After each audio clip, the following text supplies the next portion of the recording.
I slammed the car door so hard it rattled the whole driveway. His mother stood at the top of the porch steps, her arms crossed, eyes full of judgment like she'd been waiting to catch me in this exact moment. And I gave her the show. "I don't even need you," I shouted at him, my voice cracking. His eyes didn't widen. He didn't flinch. He just nodded. Like I hadn't just stabbed him in front of his whole family. Like he expected it. Like it didn't even hurt. I felt the heat rise in my throat. The kind of heat that's not anger, it's shame, twisted with heartbreak. I wanted him to fight back. To tell them all this wasn't me. To defend us. But he just stood there, still and silent, letting me crash and burn. And that's when I knew, I had no idea who this man really was. But if you think that was the worst part, you don't even know the half of it. Before I tell you what happened next, make sure you're watching this alone, because by the end, you might just question everything about the person sleeping next to you. I met Jonas on a Monday, which already felt like a bad omen. I was late for work, my coffee had spilled in the car, and I'd just gotten off a call with my mom telling me Dad's cancer was back. The last thing I needed was some cocky guy blocking the grocery store aisle with a cart full of protein powder and frozen chicken. "You always this aggressive before 9 a.m., he said, smirking. I snapped back, "You always this oblivious to your surroundings." Somehow, that turned into us standing in the checkout line together, and then, weeks later, into dinners, and then weekends, and then months. He was magnetic, in the way thunderstorms are. You know it's dangerous, but you can't look away. But Jonas had rules. Subtle ones. He never called me his girlfriend. He hated when I wore lipstick that drew attention. He never liked photos together, never posted about us, never introduced me as more than Maya. Not my Maya. Not my partner. Just Maya. At first, I told myself it was because he was private. Or that he'd been hurt. Or that I wasn't doing enough to deserve public love. It's wild how easy it is to explain away being erased. The first time I met his family, I knew something was off. His mom hugged him tight but looked at me like I was a misplaced accessory. His dad shook my hand with the kind of grip that said, "Don't get too comfortable." Dinner was quiet, like I'd wandered into someone else's memory and was just sitting in the background. They asked about my job, then corrected me when I called myself a writer. Blogging, his sister chimed in. Oh, cute. Jonas didn't say a word. Later that night, when I asked him why he didn't defend me, he shrugged. They just don't know you yet. It's not worth making a thing out of it.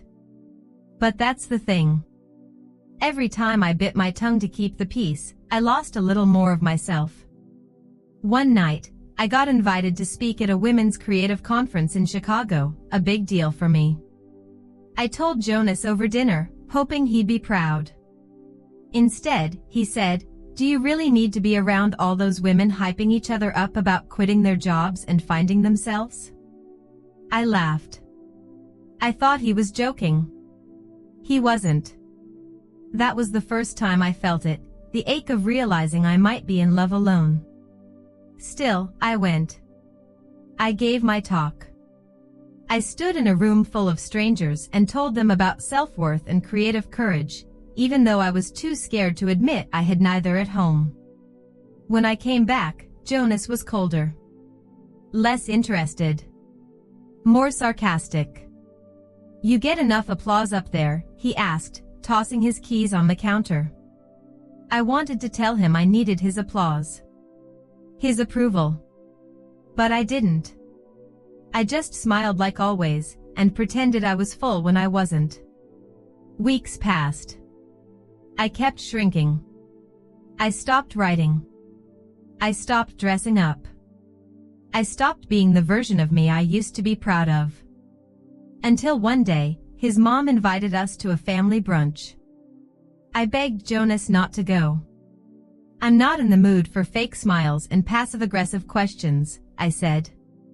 He looked at me, stone-faced. Then don't come. That hurt more than I expected. But I did go.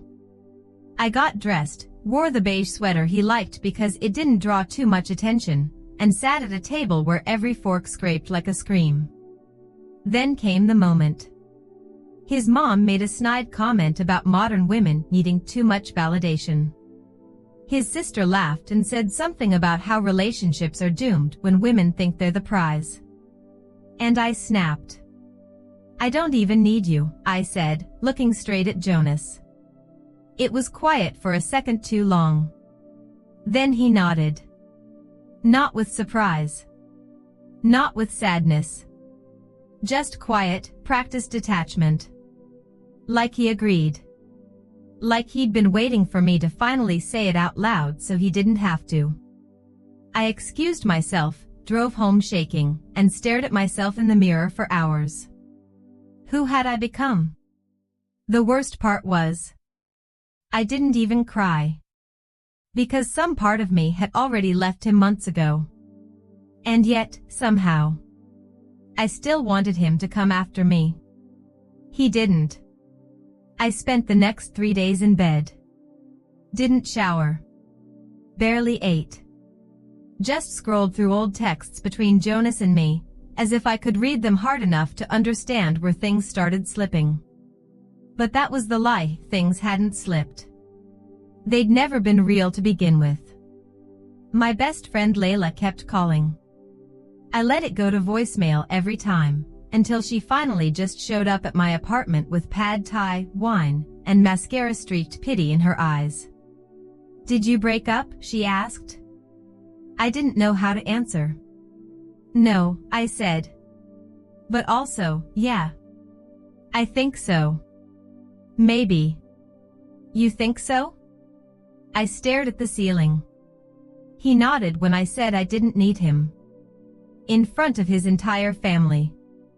Like, that was the closure. Layla didn't push. She just curled up beside me on the couch like I was a houseplant in need of sunlight, and for the first time in months, I felt safe. The thing is, when you've been emotionally starved, kindness feels suspicious. Like it can't possibly be real.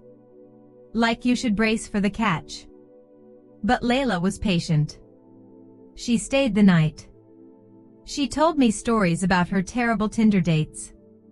She made me laugh again. It was the first time I remembered who I used to be, before Jonas turned me into a ghost in my own life. I started writing again. Slowly. Clumsily.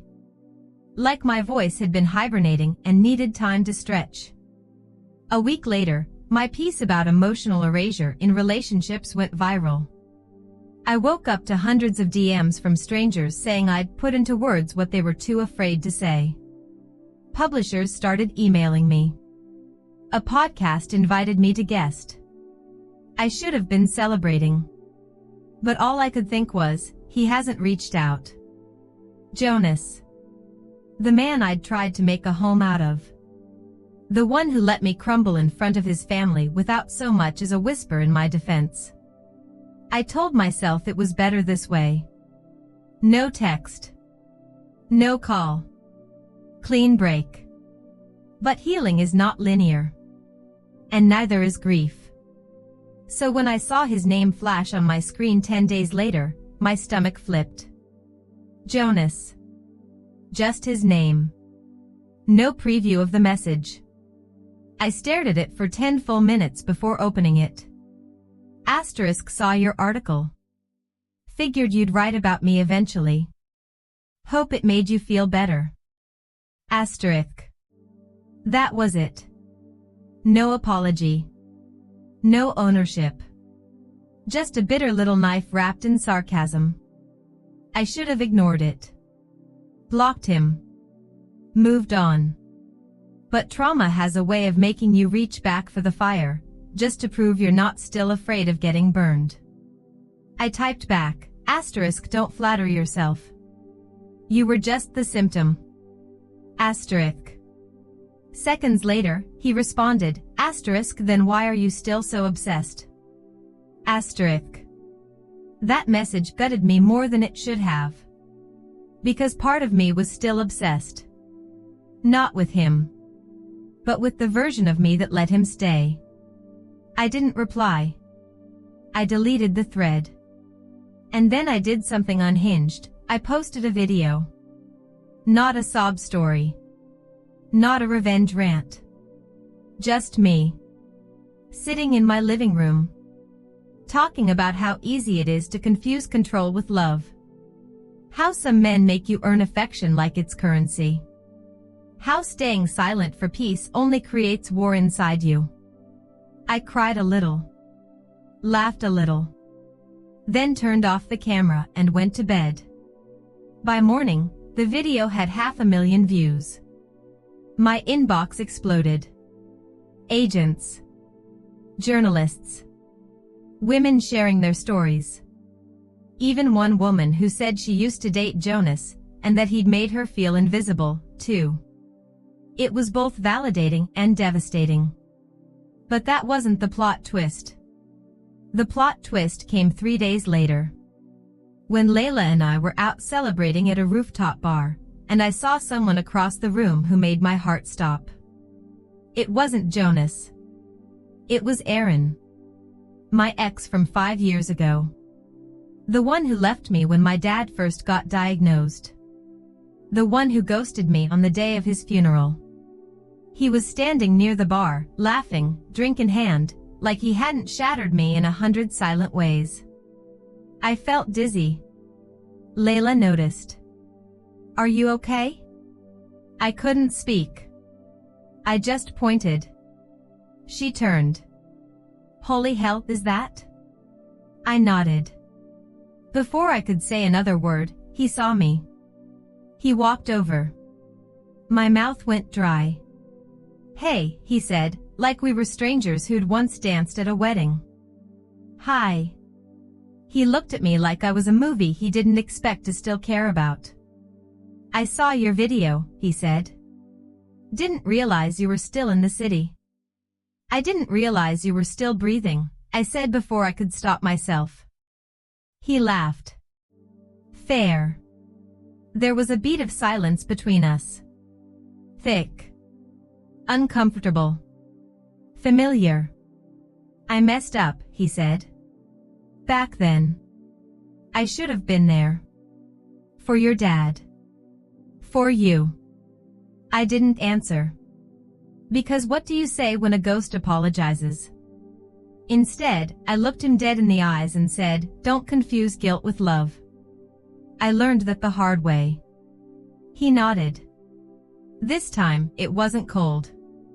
It was wounded. And then he walked away. Layla grabbed my hand and squeezed it. You okay? I wasn't sure. But I felt lighter. Because for the first time in years, I didn't feel like I needed anyone to prove I was worthy of staying. I didn't hear from Jonas again for 2 months. Not after the video. Not after the article. Not after I went on that podcast and told the host, some men don't break your heart, they starve it until it stops beating on its own. People kept asking if I thought he'd sue. Or retaliate. Or try to smear me. But Jonas wasn't that messy. He was strategic. And silence was the cleanest way to maintain control. Still, I kept waiting for something, a text, a call, even a DM. Not because I wanted him back. But because I needed to prove to myself that I could ignore him when he did. He didn't. So instead, I focused on rebuilding the life I had before him. Except it wasn't really rebuilding. It was reinventing. Because the version of me that stayed with him? She was gone. And honestly, I missed her sometimes. I missed how hard she tried. How hopeful she was. How much she believed that love could be enough if you just worked for it. But she also believed pain was proof of passion. I don't anymore. I started hosting workshops for women trying to reclaim their voice after toxic relationships. I made new friends. I even got a cat, which is hilarious considering I used to hate cats. Turns out, I just hated how peaceful they made me feel. I wasn't used to that. Then, one afternoon, I got an email. Subject, speaking request, NYU Women's Summit. I blinked at the screen. They wanted me to close out the conference. Same school Jonas graduated from. Same building where I once waited in the lobby for him while he was too busy to introduce me to his classmates. My stomach turned. But I said yes. Because this time, I wouldn't be waiting in the lobby. I'd be on stage. The day of the summit arrived like a storm I'd pretended wasn't in the forecast. I wore a red blazer, bold, unapologetic, everything he hated. My hands were sweating, but my voice? Steady. I talked about disappearing in plain sight. About how emotional neglect is still abuse, even when it's silent. About how love that makes you smaller isn't love at all, it's branding. Afterward, people lined up to talk to me. A few cried. One hugged me so hard I thought I'd break. And then I saw him. Jonas. Standing at the back of the room, arms crossed, same blank expression he wore the night I told him I didn't need him. Except this time. I wasn't looking for his reaction. I walked right past the crowd, straight to him. I was wondering if you'd show, I said. He looked at me. I wasn't going to. But I had to see for myself. See what? That you really didn't need me. That stung. Not because it wasn't true. But because part of me still wanted him to say, I was wrong. He didn't. Instead, he said, you made me into a villain. No, I said. You did that. I just stopped hiding it. He looked away. You don't even know the full story. I leaned in. Neither did you. You never asked for mine. We stood there in silence, surrounded by people who thought we were strangers. And maybe we were. Do you hate me? He asked. I thought about it. Then shook my head. No. I just finally love me more. That moment, that one sentence, felt like the finale of a song I'd been humming for years but never learned the words to. He nodded. But this time, it wasn't cold. It was surrender. I walked away before he could say anything else. Outside, the sky had turned gold. Like the universe had been holding its breath and finally exhaled. I sat on a bench nearby, pulled out my phone, and posted one last video. No makeup. No script. Just me. I looked straight into the camera and said, closure isn't something you wait for. It's something you decide. You don't need them to be sorry. You don't need them to understand. You don't even need them to remember what they did. All you need is the strength to stop asking why, and start asking what now. Then I ended the video and turned my phone off. That night, I slept deeper than I had in years. No texts to reread. No versions of myself to mourn. No future to beg for. Just me. Finally, just me. And for the first time since this whole thing started. That was enough.